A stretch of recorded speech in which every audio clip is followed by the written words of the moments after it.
Assalamualaikum warahmatullahi wabarakatuh. Semoga keselamatan senantiasa terlimpahkan untuk kita semua. Demikian pula rahmat Allah dan berkahnya, insya Allah. Seperti yang sudah pernah kita kaji bersama, bahwa manusia terdiri dari 3 unsur, yaitu jiwa, raga, dan ruh. Karena ruh adalah urusan Allah, maka hanya 2 unsur, yaitu jiwa dan raga, yang wajib kita fahami dan kita urus. Dalam hal ibadah, ada 2 jenis ibadah, yaitu ibadah lahir atau raga dan ibadah batin atau jiwa. Apa itu ibadah? Yaitu semua perintah Allah kepada seluruh hamba-hambanya. Ibadah lahir atau raga yaitu perwujudan atas ketundukan dan kepatuhan kita terhadap semua perintah-perintah Allah dengan melaksanakan dan menunaikan secara lahir dan berupaya memahami arti, makna, dan hakikat ibadah-ibadah yang kita lakukan.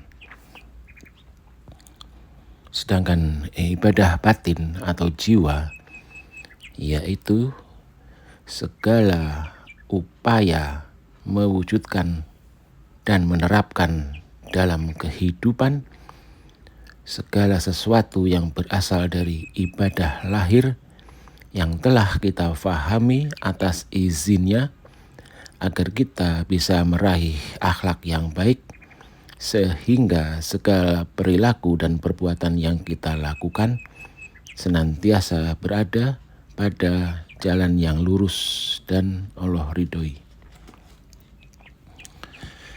Baiklah, kita akan kaji ibadah lahir terlebih dahulu. Dalam ibadah lahir bisa kita lakukan bersamaan, yaitu kita artikan bahwa bisa kita laksanakan dan kita tunaikan dengan bersama, baik dalam waktu yang berbarengan maupun sebelum dan sesudah, sesuai dengan aturan dan rukun-rukun ibadah masing-masing. Kita ambil contoh, yaitu ibadah kita dalam kita mengkaji firman-firmannya yang ada di Al-Quran dan melaksanakan dan menunaikan kelima rukun Islam. Ini kita bisa lakukan bersamaan, yaitu kita mengkaji Al-Quran sebelum dan atau sesudah kita tunaikan sholat.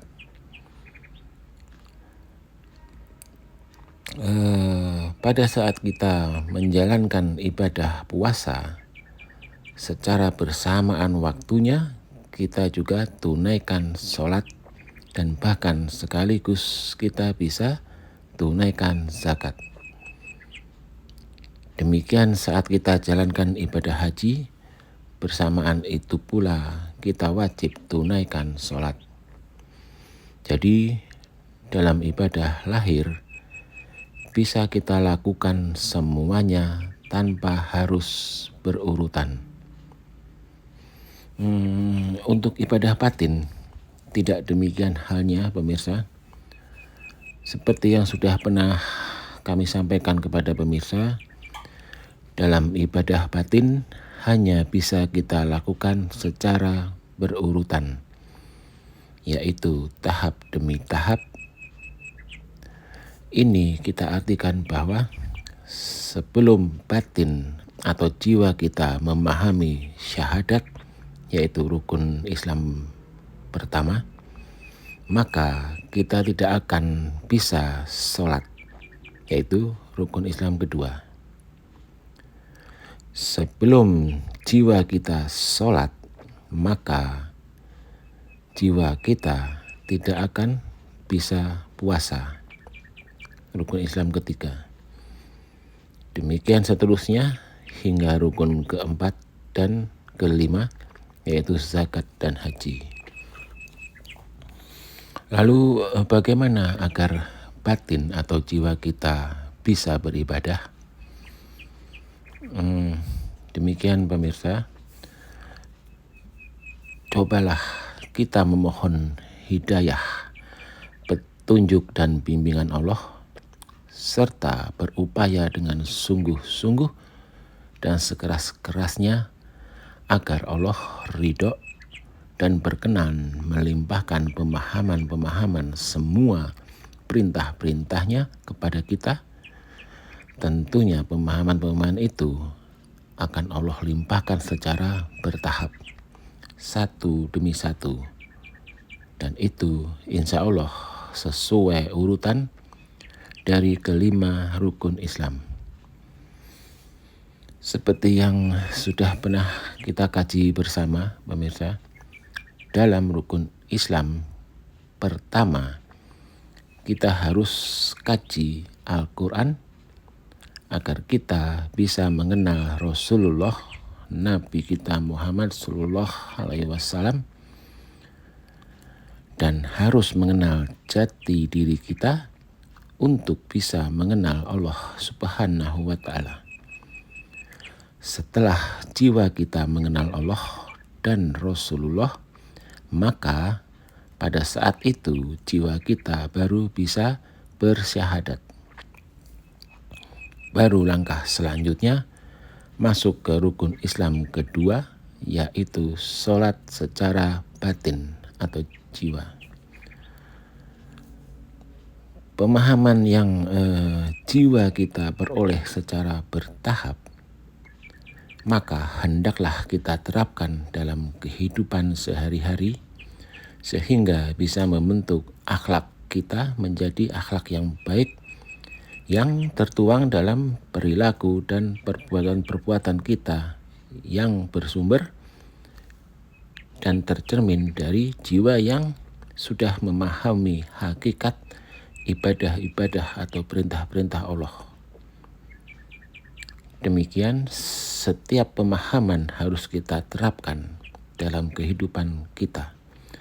Pada saat itulah Allah baru melihat apa-apa yang kita perbuat, dan pada saat itu pula Allah akan menguji kita atas pemahaman-pemahaman yang Allah limpahkan. Demikian seterusnya. Dan pada saat kita berhasil melewati ujian-ujian tersebut, insya Allah rahmatnya akan Allah limpahkan kepada kita. Berupa apa rahmatnya? Yaitu Allah berkenan melimpahkan daya, upaya, dan kekuatan serta kemampuan kepada kita untuk bisa berbuat kebenaran dan kebaikan yang bermanfaat untuk diri kita, sesama hamba, dan seluruh makhluk ciptaannya. Dan seyogyanya kita lakukan itu dengan tulus, ikhlas, dan ridho, agar Allah pun ridho dan berkenan mencurahkan berkahnya kepada kita.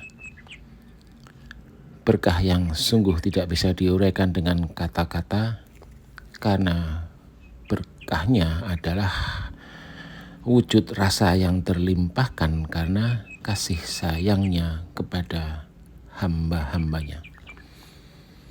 Demikian, jadi kita harus bangkit dari sekedar rutinitas ibadah lahir, karena bila hanya seperti itu, maka kita tidak akan memahami hikmahnya dari perintah-perintah Allah, dan kita tidak akan memahami siapa diri kita, apa yang harus kita lakukan di kehidupan ini, dan bagaimana kita akan kembali kepada Sang Maha Pencipta, Allah Subhanahu wa Ta'ala.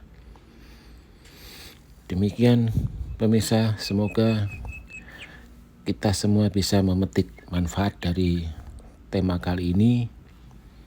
Mohon maaf bila ada kata-kata dan pemahaman yang saya sampaikan mungkin bagi beberapa pemirsa yang ada yang kurang berkenan. Sekali lagi saya mohon maaf lahir batin. Terima kasih atas waktu yang telah pemirsa sediakan. Insya Allah kita bertemu di sesi-sesi selanjutnya.